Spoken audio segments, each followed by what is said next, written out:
이스라엘 백성이 출애굽해서 시내산 광야까지 오는 여정을 생각을 하려고 말씀을 준비를 했습니다. 오늘 16장에는 우리가 읽은 이 본문은 신광야에 이르렀을 때에 하나님께서 만나를 그들에게 주셨던 사건의 말씀인데, 오늘 이 말씀까지 가게 될지 모르겠습니다. 아마도 좀 가기가 힘들 것 같으면 다음 시간에 계속 이어서 말씀을 드리기를 원합니다. 사도행전 7장 38절에 보면 시내산에서 말하던 그 천사와 우리 조상들과 함께 광야 교회가 있었고, 또 살아있는 말씀을 받아 우리에게 주던 자가 이 사람이라, 이 사람 모세다 그랬습니다. 그래서 지난 시간에는 모세에 관해서 잠시 살폈습니다. 출애굽해서 광야로 나온 이스라엘 백성들을 사도행전 7장에서는 광야 교회다 그랬습니다. 그리고 이 사람, 즉 모세가 말씀을 받아서 백성들에게 주었다 그랬습니다. 그러므로 광야 교회의 교인은 이스라엘 백성들이고 목회자는 모세라고 말할 수 있을 것입니다. 모세라는 목회자가 살아있는 말씀을 하나님께 받아서 교인인 이스라엘 백성들에게 전해 주었습니다. 목회자인 이 모세는 교인들을 데리고 하나님께서 말씀하신 곳으로 인도했습니다. 그 하나님께서 말씀하신 곳이 어디입니까? 모세는 미디아 광야에서 목회자로 소명을 받았을 때에 먼저 내가 내려가서 그들을 애굽인의 손에서 건져내고 그들을 그 땅에서 인도하여 아름답고 광대한 땅, 젖과 꿀이 흐르는 땅, 곧 가나안 족속, 헷 족속, 아모리 족속, 브리스 족속, 히위 족속, 여부스 족속의 지방에 데려가려 하노라 그랬습니다. 가나안 땅으로 데려가시겠다라는 겁니다. 그리고 이어서 12절에 가면 내가 그 백성을 애굽에서 인도하여 낸 후에 너희가 이 산에서 하나님을 섬기리라고 하셨습니다. 이를 보면 모세가 이스라엘 백성을 인도하여 가야 할 궁극적인 목적지는 가나안 땅이고, 가나안 땅으로 가기 전에 가야 할 땅은 시내산, 하나님의 말씀이 있는 곳입니다. 오늘날 목회자도 그러하고 여러분도 마찬가지입니다.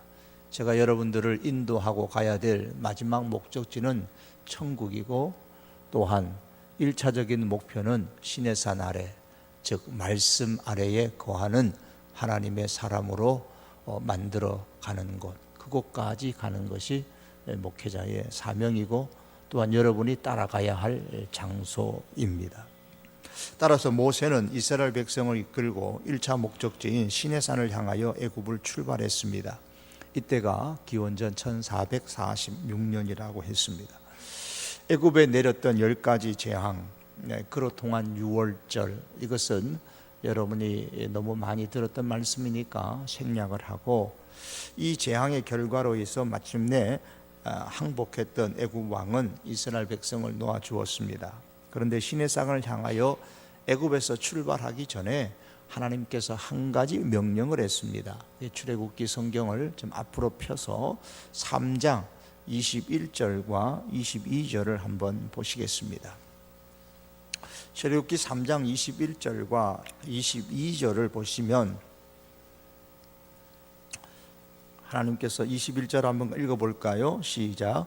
내가 애굽 사람으로 이 백성에게 은혜를 입히게 할지라 너희가 나갈 때에 빈손으로 가지 아니하리니 여인들은 모두 그 이웃 사람과 및 자기 집에 거류하는 여인에게 은폐물과 금폐물과 의복을 구하여 너희의 자녀를 꾸미라. 너희는 애굽 사람들의 물품을 취하리라. 애굽에서 나갈 때에 빈손으로 가게 하지 않겠다. 은금 폐물과 의복으로 꾸미고 가라 그러셨습니다.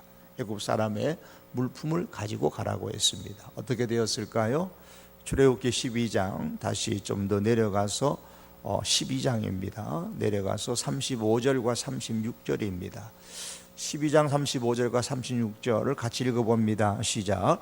이스라엘 자손이 모세의 말대로 하여 애굽 사람에게 은금 폐물과 의복을 구하매 여호와께서 애굽 사람들에게 이스라엘 백성에게 은혜를 입히게 하사 그들이 구하는 대로 주게 하심으로 그들이 애굽 사람의 물품을 취하였더라.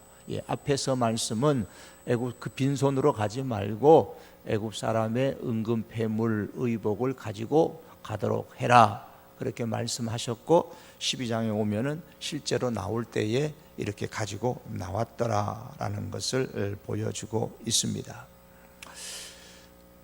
하나님께서 이 은금 패물 가지고 너 잘 살아라, 잘 먹고 잘 살아라, 그래서 이 은금 패물을 가지고 나오라 그런 것은 결코 아닌 줄 압니다.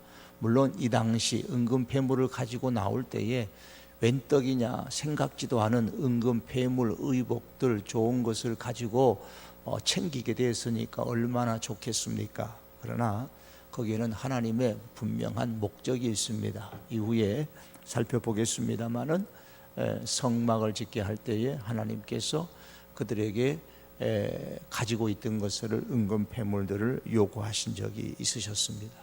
그러므로 하나님께서 우리에게 이 땅을 살아가면서 물질을 주실 때는 얼씨구 좋구나, 정말 잘 쓰자라는 것만 생각하지 마시고 잘 쓰고 그렇게 살아야 됩니다만, 때로는 하나님께서 왜 내게 이 물질을 주셨을까라는 것을 신앙적으로 영적으로 기도하는 가운데 생각을 하셔야 되고, 하나님께서 원하시는 바대로 바로 사용할 수 있는 그런 그리스도인이 되어야 됩니다. 자, 이스라엘 백성들이 애굽에서 나올 때에 어떤 형태로 나왔을까요? 야, 해방이다. 그리고 그냥 이 바로의 마음이 바뀌기 전에 빨리 나가자 싶어서 몰려 나왔을까요? 그렇지 않습니다. 지난번에 말씀드린 것처럼 20세 이상 남자 장정, 싸움에 나갈 만한 장정만 60만 몇 명이 조금 넘는다고 그랬죠. 60만 명이 좀 넘으면 어린아이들과 노인들과 여성들까지 다 합치면 적어도 200만 명이 넘는 이스라엘 백성이 애굽에서 나오는데, 한번 그 모습을 한번 상상해 보십시오. 만일에 그들이 이 지긋지긋한 애굽 노예 생활을 청산하기 위해서 바로의 마음이 변하기 전에 한시라도 빨리 나오려고, 서로 빨리 나오려고 그냥 그랬다면 어떻게 될까요? 밀치고 밀리고 넘어지고 다치고 아수라장이 되지 않을까요? 그런데 성경에 보면 군인들과 같이 대열을 맞추어 줄을 맞추어 나왔다 그랬습니다. 출애굽기 13장 보시겠습니다. 18절 말씀입니다. 출애굽기 13장 18절 말씀 같이 읽어봅니다. 시작. 그러므로 하나님이 홍해의 광야길로 돌려 백성을 인도하심에 이스라엘 자손이 애굽 땅에서 대열을 지어 나올 때에 대열을 지었다. 큰 줄을 맞추어 가지고 이스라엘 백성이 질서정연하게 나옵니다. 군인들처럼 대열을 지어서 아주 당당하게 나왔습니다. 이런 것을 볼 때에 우리 하나님은 어떤 하나님이십니까?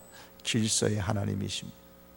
마가복음서 6장 39절에서 40절까지의 말씀에 보면 예수님께서 베세다 광야에서 5천 군중을 먹이실 때에 12제자들이 나와서 떡과 고기를 나누어 주었습니다.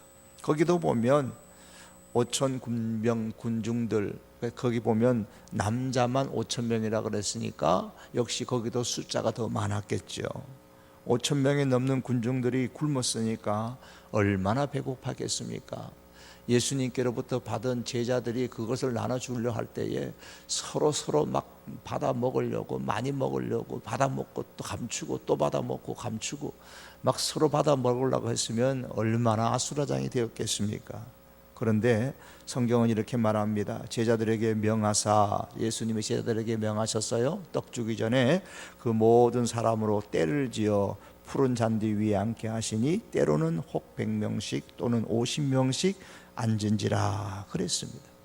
때로는 50명씩 때로는 100명씩 이를 무리지어서 앉게 만드시고 그 다음에 제자들에게 떡을 떼어 주시면서 그들에게 나눠주라 그랬습니다.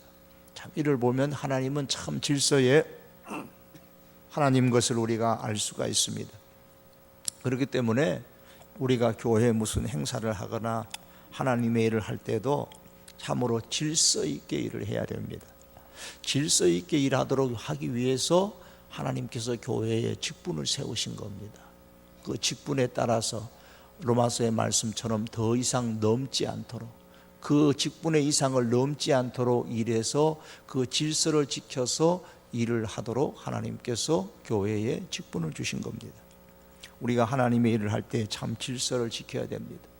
우리가 수요일이나 주일에 식사를 하실 때도 보면 줄을 참 잘 서서 차례대로 식사를 하시는 모습을 보면 참 보기 좋습니다. 아마 우리 교회 교인들이 이런 면에서도 상당히 믿음이 있는 것 같아요. 질서를 잘 지켜서 장로님이 되든 권사님이 되시든 줄을 다 서서 줄서를 서서 이렇게 식사를 하십니다. 하나님은 질서의 하나님이십니다. 고린도 교회 성도들은 질서가 없었어요. 그것이 교회가 혼란하게 되는 원인 중에 하나였습니다. 그래서 성경은 고린도 교회를 향하여 고린도전서 14장 40절에 보면 이렇게 말씀합니다. 모든 것을 품위 있게, 즉 예의 바르게 하고 질서 있게 하라 그랬어요. 품위 있게, 질서 있게 모든 일을, 교회에서 무슨 일을 하든지 교회의 일들은 품위 있게 해야 돼요. 예의 바르게 하라는 거예요. 그리고 질서 있게 하라 그랬습니다. 왜 이렇게 해야 됩니까? 고린도전서 14장 그 앞에 33절을 보면 하나님은 무질서의 하나님이 아니시오 오직 화평의 하나님이시라 그랬습니다. 하나님은 무질서한 것을 좋아하지 않으시고 사단은 무질서한 것을 좋아합니다. 무질서는 분란과 싸움을 일으키고 마침내 파멸을 가져오지만 질서는 화평을 가져옵니다. 하나님은 화평의 하나님이시기 때문에 어디서든지 질서를 중요시 여깁니다. 교회는 일을 많이 하는 것보다 품위 있게 질서 있게 하는 것이 더 중요합니다.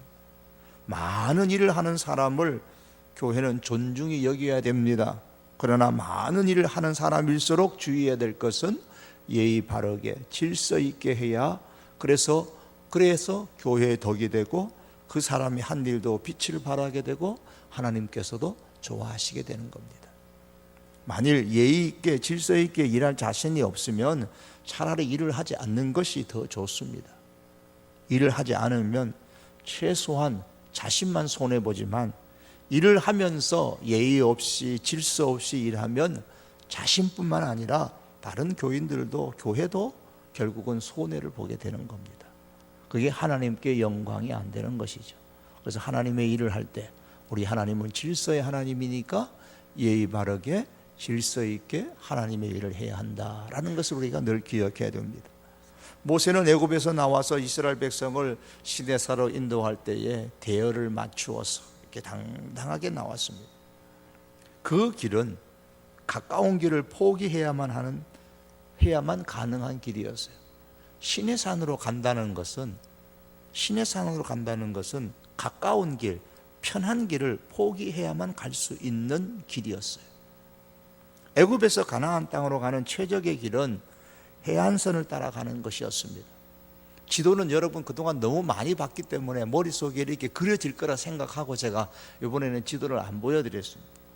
그저 해안길을 따라서 애굽에서 그 지중해 해안길을 따라서 이렇게 가는 큰 길이 있어요. 그 길을 따라 올라가면 됩니다. 이 길을 가려면 그런데 어느 땅을 지나가야 되냐면 블레셋 땅을 지나가야 됩니다. 해안길을 가면 반드시 블레셋 사람과 마주치게 되어져 있습니다. 이 블레셋은 당시에 매우 강한 민족이었고 약탈 민족이었기 때문에 전쟁을 하게 되면 불리하게 되는 거예요. 이스라엘 백성이.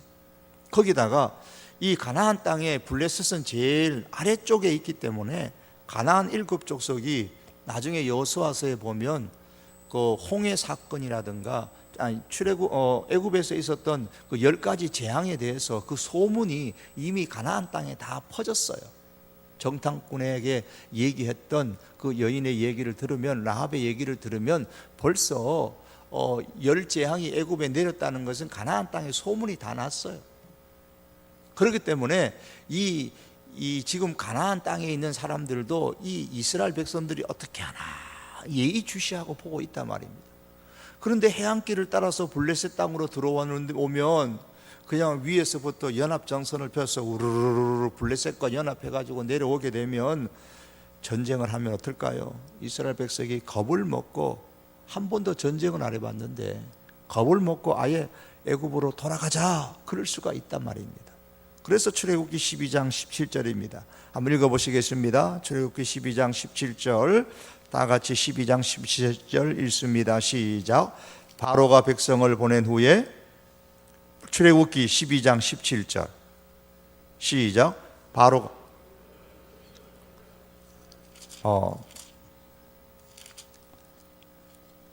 12장 17절 제가 죄송합니다. 17절 말씀이 아니네요. 13장 제가 한번 해봅시다.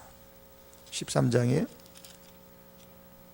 13장 시작. 바로가 백성을 보낸 후에 블레셋 사람의 땅의 길은 가까울지라도 하나님이 그들을 그 길로 인도하지 아니하였으니 이는 하나님이 말씀하시기를 이 백성이 전쟁을 하게 되면 마음을 돌이켜 애굽으로 돌아갈까 하셨음이라 그랬습니다. 그 길로 가면 가까운 길이에요. 그런데 블레셋과 부딪히면 다시 아이고야 안 되겠다, 돌아가자 그럴까 싶어서 아예 좀 돌아가는 길을 택했습니다. 그래서 대안으로 택한 길이 홍해를 지나서 광야길로 돌아가는 것이었습니다. 18절 말씀입니다. 계속해 써 있습니다. 시작. 그러므로 하나님이 홍해의 광야길로 돌려 백성을 인도하심에 이스라엘 자손이 애굽 땅에서 대열을 지어 나올 때에 그랬습니다. 예. 이렇게 광야로 돌아서 광야에 들어서서 광야교회 교인들이 목회자인 모세의 인도를 따라서 이제 시내산을 향하여 가게 되는 겁니다. 그러니까 어떻게 돼요? 가까운 길을 포기하는 거, 편한 길. 어쩔 수 없어요. 여러분, 우리가 세상을 살아가면서 시내산, 말씀 안에 거하려다 보면 편한 것을 포기해야 될 때가 있어요. 말씀 안에 거하려다 보면은 가까운 것, 쉬운 것을 버려야 될 때가 있습니다. 우리가 그럴 때마다 무엇을 더 중요하게 여길 것인가? 편한 것을 더 중요시 여길 것인가? 말씀 안에 거할 것을 더 중요시 여긴가를 우리가 분명하게 해야 됩니다. 광야교회 교인들이 시내산을 향해 갑니다. 그 중간에 라암셋과 숫꽃, 라암셋을 출발해서 숫꽃, 에담, 홍해, 마라, 오늘 읽으셨던 신광야에 만나는 사건들, 그리고 르비딤, 시내산 이렇게 가게 됩니다. 자, 먼저 이제 에담, 숫꽃을 지나 에담이라는 곳에서는 기억했을 것은 불기둥과 구름기둥이 거기서 처음 나타났습니다. 이스라엘 백성을 보호하고 그들의 갈 길을 인도했습니다. 그런데 자, 낮에는 무슨 기둥이요? 구름기둥, 밤에는 불기둥이 나타나서 인도했습니다. 그러면 낮과 밤이 겹칠 때는 어떻게 해요? 여러분, 낮하고 밤하고 갑자기 깜깜했다가 갑자기 환해지는가요? 갑자기 환했다가 갑자기 깜깜해지는가요? 아니죠. 어두운 것이 서서히 밝아지잖아요. 밝은 것이 서서히 어두워지잖아요. 그럴 때는 그러면 구름기둥이에요? 불기둥이에요? 낮에는 구름기둥, 밤에는 불기둥. 그러면 낮에서 밤으로 갈 때는, 밤에서 낮으로 이렇게 변할 때는 무슨 기둥이에요? 성경 한번 봅시다. 출애굽기 14장 24절. 그때는 무슨 기둥인가 보십시오. 출애굽기 14장 24절에 다 같이 읽어봅니다. 시작.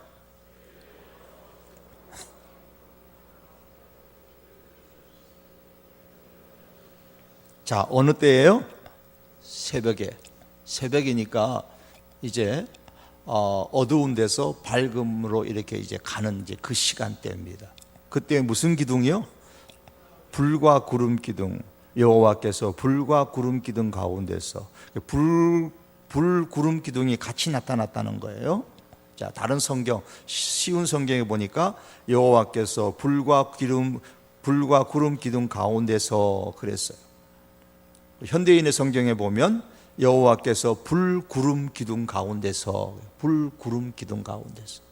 그리고 우리 성경, 우리 개역성경, 이 지금 사판이 있기 전에 여러분이 전에 늘 읽으셨던 지금 갖고 있는 성경 바로 앞에 있는 성경에 보면 뭐라고 나오냐면 여호와께서 불, 구름, 기둥 가운데서 그랬어요. 불, 구름, 기둥 가운데서.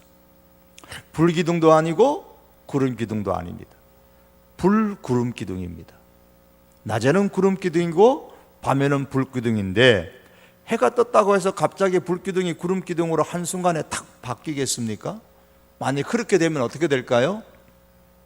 해는 떴지만 아직도 지난 밤에는 춥단 말이에요. 광야에서 추운데 한순간에 탁 구름 기둥으로 바뀌면 사람이 추워서 견디기가 더 어려울 거 아니에요. 여러분 요즘에 새벽에는 날씨가 찹잖아요. 낮보다, 그죠? 그래서 해가 떠갖고 한참 있어야 따뜻해지잖아요. 그것처럼 마찬가지입니다. 그 반대도 마찬가지예요. 낮에 구름 기둥이 밤이 되었다고 그럼 갑자기 불기둥으로 바꿔버리면 아직 낮에 비추어졌던 그 빛으로 인해서 대지의 열기가 광야에 이스라엘 가보신 분들이 계시겠지만 광야에는 40도 50도 넘어가는 그 뜨거운 열기인데 그 광야의 그 열기가 아직 식지도 않았는데 갑자기 불기둥이 나타나 버리면 어떻게 돼요? 더 뜨거워지죠. 그래서 밤에 불기둥이 새벽이 되어서 구름기둥으로 바뀔 때는 어떻게 되냐? 서서히 불기둥의 일부가 뭐로 바뀌어요? 구름기둥으로 바뀌는 거예요.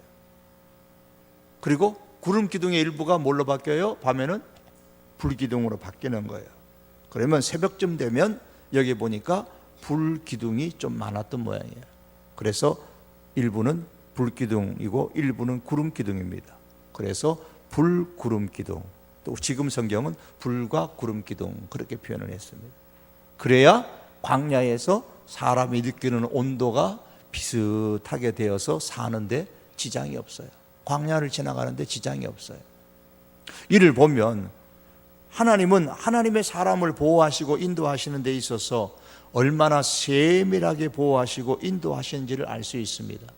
하나님이 이 에담에서 구름기둥과 불기둥을 주신 광야에 딱 들어섰어요. 광야에 들어섰을 때에 불기둥과 구름기둥을 주신 이유는 이스라엘 백성이 갈 길을 인도하는 목적도 있지만 낮에는 구름기둥으로 밤에는 불기둥으로 주신 것은 적절한 온도를 유지해서 그 백성들이 살아가도록 광야에서 살 수 있도록 하기 위한 목적도 있단 말이에요.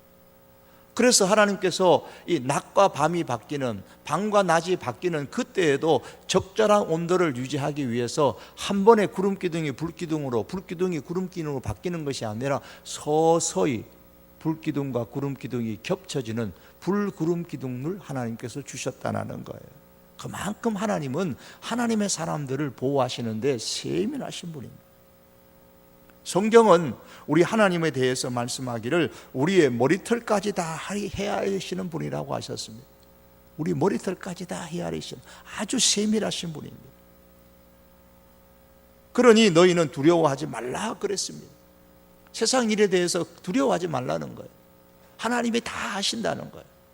머리카락까지 다 헤아리시는 하나님은 우리를 구원하실 뿐만 아니라 머리카락 하나도 잃을 자가 없으리라고 했습니다. 음식 먹기를 권하노니 이것이 너희의 구원을 위하는 것이요 너희 중 머리카락 하나도 잃을 자가 없으리라. 유라굴라 광풍이 불어졌을 때에 하나님의 말씀을 받았던 바울이 그 배에 있는 사람들을 향해서 했었던 말씀이에요. 너희 중 머리카락 하나도 잃을 자가 없으리라. 이렇게 세밀하게 보호하시고 인도하시는 그 하나님을 우리가 믿고 있단 말입니다. 그래서 우리가 그 세밀하게 우리를 보호하시고 인도하시는 그 하나님을 우리가 어떤 환경 가운데서도 믿고 의지할 수 있기를 바랍니다. 이스라엘 백성이 이 에담을 지나서 홍해의 기적을 경험하고 홍해를 건너갔습니다. 홍해를 건널 때 이스라엘 백성은 믿음으로 건너갔어요. 그러나 뒤쫓아오던 애굽 사람들은 시험하다가 홍해에 빠져 죽었습니다. 히브리서 11장 29절에 보면 믿음으로 그들은 홍해를 육지같이 건넜으나 애굽 사람들은 이것을 시험하다가, 누구를 시험해요? 하나님을 시험하다. 물이 겹치나 안 겹치나 시험하다가 빠져 죽었다 그랬습니다. 그래서 성경은, 그런데 이 성경은 홍해 사건을 두고서 이렇게 말씀합니다. 고린도전서 10장 1절과 2절에 보면 형제들아 나는 너희가 알지 못하기를 원하지 아니하노니 우리 조상들이 다 구름 아래에 있고 바다 가운데로 지나며 홍해 사건이죠. 모세에게 속하여 다 구름과 바다에서 세례를 받았다 그랬습니다. 바다에서 세례를 받았다 그랬어요. 그리고 베드로전서 3장 21절에 보면 물은 예수 그리스도께서 부활하심으로 말미암아 이제 너희를 구원하는 편이 곧 세례라 이렇게 말씀함으로 노아 시대의 그 물을 세례라고 영적으로 해석을 했습니다. 또한 바울은 광야에서 먹은 만나는 신령한 음식이라고 고린도전서 10장 3절에서 말씀했고 광야에서 마신 반석에서 나온 물은 신령한 음료라고 고린도전서 10장 4절에서 말씀했습니다. 그리고 그 반석은 예수님이다라고 영적으로 해석을 했습니다. 그러므로 광야라는 광야교회에서 광야라는 이 광야에 있는 그 광야교회에서 이스라엘 백성이라는 그 교인들에게 하나님께서 행하신 실제의 일들은 오늘날 교회의 교인인 우리들에게도 영적인 의미가 있다라는 말씀이에요. 그래서 바울은 바다를 건넌 홍해 사건을 세례라고 영적인 의미로 설명을 했습니다. 홍해 사건이 세례라면 자, 세례 받은 사람은 다 구원 받습니까? 안 받습니까? 받아요, 안 받아요? 세례 받으셨죠? 구원 받으십니까? 자, 홍해 사건이 세례라면 세례 받은 사람은 다 구원받아 천국 가는데 왜 이스라엘 백성은 광야에서 20세 이상의 사람들은 다 죽고 가나안 땅에 들어가지 못했을까요? 홍해를 건넜잖아요. 홍해를 건넌 것은 세례라고 했잖아요. 그럼 세례를 받았는데 왜 광야를 가면서 20세 이상 사람들은 다 죽었잖아요.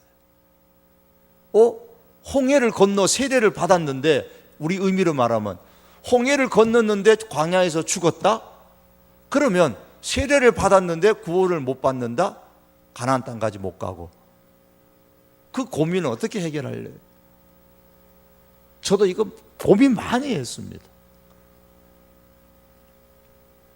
바울은 고린도전서 10장에서 광야에서 일어난 하나님의 역사를 영적으로 해석하면서 홍해를 건너고 신령한 음식인 만나를 먹고 신령한 음료인 반석에서 나온 물을 마셨지만 그러나 출애굽한 이스라엘 백성들 중 다수는 광야에서 멸망했다라고 분명히 바울도 고린도전서 10장에서 말씀했습니다. 그리고 그 10장에서 그 이후 홍해를 건너는 세례를 받았는데 왜 멸망을 했느냐? 왜 홍해를 건넜는데 가나안 땅에서 죽었느냐? 심지어 신령한 음료도 먹고 만나도 먹었는데 만나가 뭐예요? 말씀이요. 신령한 음료도 반석에서 나오는 물도 먹었는데 마셨는데 왜 죽었느냐? 고린도전서 10장 3절에 보면 이렇게 말씀합니다. 그러나 그들의 다수를 하나님이 기뻐하지 아니하셨으므로 그들이 광야에서 멸망을 받았느니라. 그 홍해를 건넌 사람들 중에 신령한 음료를 마시고 신령한 음식을 먹은 사람들 중에서 다수가 그 다수를 하나님이 기뻐하지 않았다 그랬어요. 그래서 그들이 광야에서 멸망을 받았다 그랬습니다. 죽었다는 말입니다. 왜 광야에서 멸망을 했느냐? 하나님이 기뻐하지 않았기 때문에. 그럼 왜 홍해를 건너는 이 세례도 받고 신령한 음식도 먹고 신령한 음료도 마신 이스라엘 백성들 중에 다수를 하나님께서 기뻐하지 않으셨을까요? 그 다음에 나오는 고린도전서 10장 9절은 이렇게 말씀합니다. 그들 가운데 어떤 사람들이 주를 시험하다가 뱀에게 멸망하였나니 우리는 그들과 같이 시험하지 말자. 여기서 시험했다라는 단어가 나옵니다. 좀 전에 히브리서 11장 29절을 제가 좀 전에 말씀드렸습니다. 믿음으로 광야길을 걸어가지 않고 하나님을 시험했기 때문에 죽었다 그랬어요. 히브리서 11장 29절에 보면 이스라엘 백성이 홍해를 무사히 건널 수 있었던 것에 대해서 믿음으로 건넜다고 했어요. 반면에 애국 군사들이 홍해를 무사히 건너지 못하고 물에 빠져 죽은 이유에 대해서 시험하다가 그랬습니다. 믿음으로 그들은 홍해를 육지같이 건넜으나 애굽 사람들은 이것을 시험하다가 빠져 죽었다고 했습니다. 믿음으로 홍해를 건넌 사람은 무사히 홍해를 건넜고 하나님을 시험한 사람은 홍해에 빠져 죽었습니다. 오늘날 세례를 받을 때에 받는 사람의 자세가 중요한 이유가 여기에 있습니다. 믿음으로 세례받는 사람만이 무사히 구원을 얻을 수 있습니다. 그러나 하나님을 시험하는 마음으로 세례를 받는 사람을 멸망합니다. 믿음 없이 세례를 받는 것, 믿음 없이 말씀을 받아들이는 것, 믿음 없이 예수님을 따르는 것은 겉모습은 그럴듯하지만 모두가 짝퉁일 뿐입니다.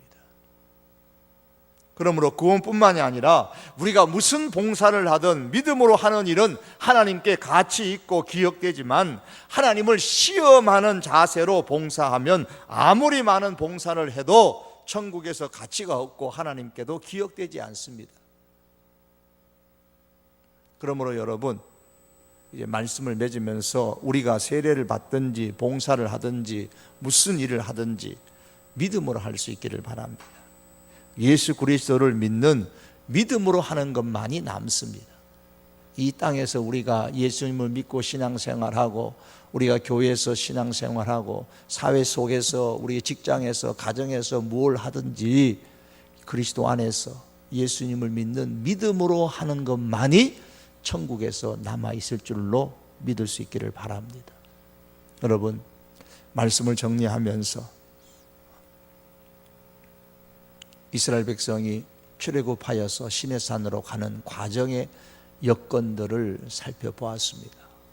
오늘 이 말씀을 보면서 시내산까지 가려면, 말씀 안에 거하려면 우리가 포기해야 될 것이 있습니다.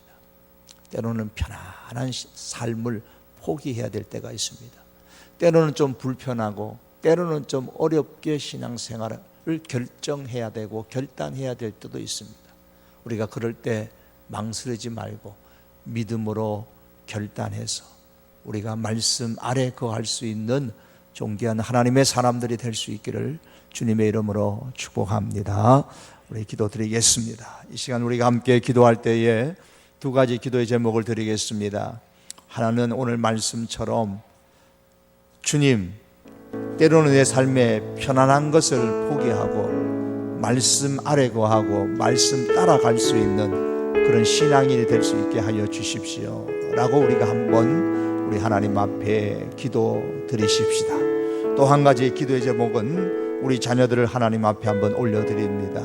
우리 태중의 아기로부터 장성하여 결혼하고 분가한 우리들의 자녀들까지 우리 다 기억하시고 기도 드리겠습니다. 그 중에 특별히 우리 수험생 자녀들이 있습니다. 우리 재수하는 우리 청년들도 있고 또 우리 취업을 준비하는 우리 청년들도 있고 또 나가서 결혼을 준비하는 자녀들, 결혼하기 위해서 기도하는 자녀들도 있고 결혼을 해서는 아기가 없어서 또 태중에 아기가 생기기를 위해서 기도하는 분들도 있고 또 태중에 아기를 가지고 그 아이가 순산되기를 원하는 그런 우리 부모님의 기도도 있고 또한 그런 청년들의 기도도 있습니다. 이들을 다 위해서 기도해 주시고 군무에 가 있는 우리 자녀들도 있습니다. 군생활 하는 것 또한 부모와 같이 떨어져서 타지에 타국에 가 있는 자녀들이 있고 결혼하여 분가하여 이제 살아가는 자녀들이 흩어져 살아가는 자녀들이 있습니다. 여러분, 이 모든 자녀들이 어떤 형편 가운데 있든지 주여 저들이 이 땅을 살아가면서 말씀 안에 거하게 하시고 말씀 따라가게 하옵소서. 무슨 일을 하든지 믿음으로 행하는 귀한 자녀들 되게 해달라고 또한 우리 자녀들을 하나님 앞에 올려드리며 저들의 형편 올려드리고 우리 한번 다 같이 기도하시겠습니다. 다 같이 기도하시겠습니다.